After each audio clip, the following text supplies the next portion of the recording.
ये कहानी सिर्फ एक वैज्ञानिक की नहीं है। ये कहानी है एक ऐसे आइडिया की, एक ऐसी खोज की जिसने दुनिया को देखने का हमारा नजरिया ही हमेशा हमेशा के लिए बदल दिया। ये एक ऐसी बौद्धिक यात्रा थी जिसमें दशकों की मेहनत और बेहिसाब हिम्मत लगी। तो चलिए इस कमाल के सफर पर चलते हैं। ये शब्द चार्ल्स डार्विन की मशहूर किताब on the origin of species के आखिर से हैं। ये सिर्फ शब्द नहीं है, बल्कि ये उस महान नतीजे की तरफ इशारा करते हैं जिस पर डार्विन अपनी लंबी और मुश्किल यात्रा के बाद पहुंचे थे। एक ऐसा नतीजा जो विज्ञान की दुनिया में भूचाल लाने वाला था। तो ये सब शुरू कहां से हुआ? कहानी शुरू होती है एक समुद्री यात्रा से। चार्ल्स डार्विन को एक सर्वे जहाज पर प्रकृतिवादी यानी नेचुरलिस्ट के तौर पर काम करने का एक मौका मिला। ये एक ऐसा मौका था जिसने न सिर्फ उनके करियर को बल्कि दुनिया के इतिहास को ही एक नई दिशा दे दी। अब ये कोई 2-4 हफ्ते का टूर नहीं था। नहीं, ये सफर लगभग 5 साल लंबा था। HMS बीगल नाम के जहाज पर डार्विन ने दुनिया के दूर दराज के कोने देखे। इस यात्रा ने उन्हें एक युवा प्रकृतिवादी के रूप में मशहूर तो कर दिया, लेकिन साथ ही इसने उनकी हर पुरानी मान्यता को जड़ से हिलाकर रख दिया। अपनी यात्रा के दौरान डार्विन एक जासूस की तरह सुराग इकट्ठा कर रहे थे। ऐसे सुराग जो किसी भी पुरानी कहानी में फिट नहीं हो रहे थे।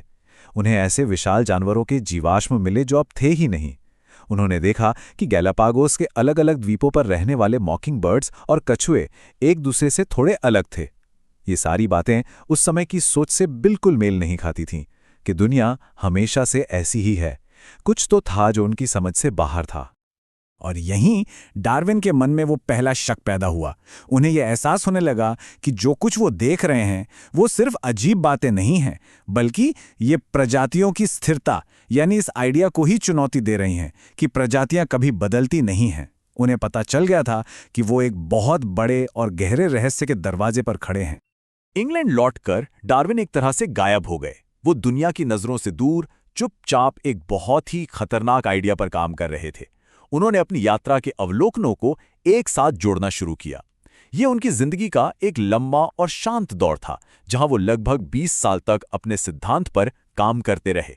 वो जानते थे कि उनका ये आइडिया कितना विस्फोटक हो सकता है। हर बड़ी पहेली को सुलझाने के लिए एक आखिरी टुकड़े की जरूरत होती है ना? डार्विन के लिए वो आखिरी टुकड़ा आया थॉमस माल्थस के एक निबंध से। माल्थस ने लिखा था कि इंसानों की आबादी खाने की सप्लाई से कहीं ज्यादा तेजी से बढ़ती है, जिससे अस्तित्व के लिए संघर्ष पैदा होता है। डार्विन ने जैसे ही ये पढ़ा, उनके दिमाग में बिजली कौंध गई। उन्हें समझ आया कि ये बात सिर्फ इंसानों पर नहीं बल्कि पूरी प्रकृति पर लागू होती है। तो डार्विन का तर्क था क्या? असल में वो बहुत ही सरल और शानदार था। देखिए, इसे 4 स्टेप्स में समझते हैं। पहला, दुनिया में जीने के लिए एक संघर्ष है। दूसरा, एक ही प्रजाति के हर जीव में थोड़ा बहुत फर्क होता है। तीसरा, जिन जीवों में ये फर्क उन्हें माहौल में जिंदा रहने में मदद करता है, उनके बचने और बच्चे पैदा करने की संभावना बढ़ जाती है। और आखिर में लाखों सालों में यही प्रक्रिया धीरे धीरे नई प्रजातियां बना देती है। यही था प्राकृतिक चयन का सिद्धांत। तो ये प्राकृतिक चयन है क्या भला? आसान भाषा में समझें तो ये प्रकृति का एक फिल्टर है। ये कोई सोच समझकर काम करने वाली ताकत नहीं है, बल्कि एक नतीजा है। जो जीव अपने माहौल में बेहतर फिट होते हैं वो बच जाते हैं और अपने गुण अगली पीढ़ी को दे जाते हैं। बस यही विकास का असली इंजन है। अब सोचिए, अपने ही आइडिया से किसी को इतना डर क्यों लगेगा? ये शब्द डार्विन के मन के डर को दिखाते हैं।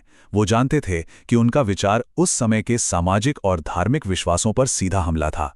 इसे दुनिया के सामने लाना एक बहुत बड़ा व्यक्तिगत और पेशेवर जोखिम था, जैसे कोई कत्ल का इकबाल कर रहा हो। और फिर कहानी में एक जबरदस्त ट्विस्ट आता है। जब डार्विन अपने जीवन के सबसे बड़े काम को दुनिया के सामने लाने से हिचकिचा रहे थे, एक ऐसी घटना हुई जिसने उन्हें फौरन एक्शन लेने पर मजबूर कर दिया।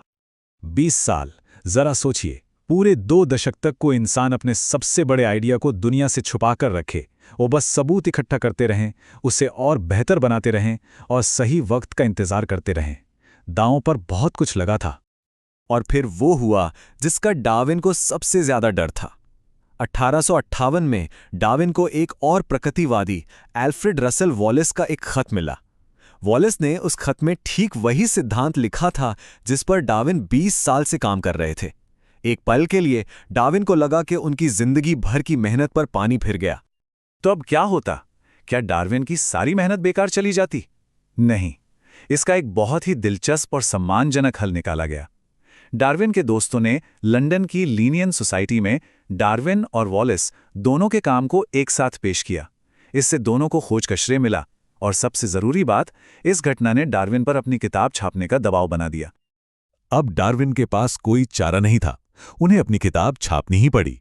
और जब वो किताब आई तो उसने वैज्ञानिक दुनिया में भूचाल ला दिया। चलिए देखते हैं कि जब डार्विन का ये खतरनाक विचार आखिरकार सामने आया तो हुआ क्या। और इसका असर तो तुरंत और जबरदस्त था। यकीन मानिए, किताब छपते ही पहले ही दिन सारी कॉपियां बिक गईं। ये साफ था कि लोग इस आइडिया के बारे में जानने के लिए कितने बेचैन थे। बहस शुरू हो चुकी थी। किताब के आते ही दुनिया दो हिस्सों में बंट गई।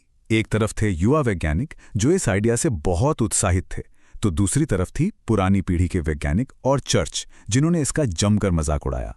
डार्विन के कार्टून बनाए गए जिनमें उन्हें बंदर के शरीर के साथ दिखाया गया। ये सिर्फ एक वैज्ञानिक बहस नहीं थी, ये एक सांस्कृतिक युद्ध बन गया था। पर धीरे धीरे सबूतों का वजन बढ़ता गया और वैज्ञानिक समुदाय को ये बात माननी पड़ी। लेकिन डार्विन बहुत समझदार थे। वो जानते थे कि सबसे ज्यादा विवाद किस बात पर होगा। इसलिए अपनी लगभग 500 पन्नों की किताब में उन्होंने इंसानों की बात को छुआ तक नहीं, सिवाय एक लाइन के। लेकिन वो एक लाइन ही काफी थी। हर कोई इसका मतलब समझ गया था कि हम इंसान भी इसी विकास की कहानी का हिस्सा हैं। तो किताब छप गई, बहस शुरू हो गई।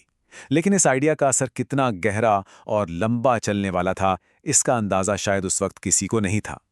आइए अब डार्विन की इस खोज की स्थायी विरासत पर एक नजर डालते हैं। जिस सवाल से वो पहले बच रहे थे, आखिरकार एक दशक से ज्यादा समय बाद डार्विन ने उसका सामना किया। अपनी दूसरी किताब द डिसेंट ऑफ मैन में उन्होंने खुलकर इंसानों को विकास के पेड़ से जोड़ा और इस तरह उन्होंने अपने तर्क को उसकी मंजिल तक पहुंचाया। आज डार्विन का सिद्धांत सिर्फ एक थ्योरी नहीं है, ये वो गोंद है जो पूरे बायोलॉजी को एक साथ जोड़कर रखता है। ये हमें बताता है कि धरती पर जीवन में इतनी विविधता क्यों है। ये भूविज्ञान और जीवन विज्ञान को जोड़ता है और आज की मेडिकल साइंस को भी रास्ता दिखाता है। कह सकते हैं कि ये जीव विज्ञान की नींव का पत्थर है। और विडंबना देखिए, जिस इंसान को कभी डर था कि उसके आइडियाज की वजह से उसे समाज से निकाल दिया जाएगा, उसे आखिरकार देश का सबसे बड़ा सम्मान मिला। उन्हें वेस्टमिंस्टर एबे में सर आइजैक न्यूटन के पास दफनाया गया। ये इस बात का सबूत है कि उनका योगदान कितना महान था। डार्विन की खोज एक सदी से भी पहले खत्म हो गई, लेकिन उनका विचार आज भी उतना ही प्रासंगिक और शक्तिशाली है। ये हमें याद दिलाता है कि कैसे एक इंसान की हिम्मत और सच जानने की जिद जीवन को समझने के हमारे तरीके को हमेशा के लिए बदल सकती है।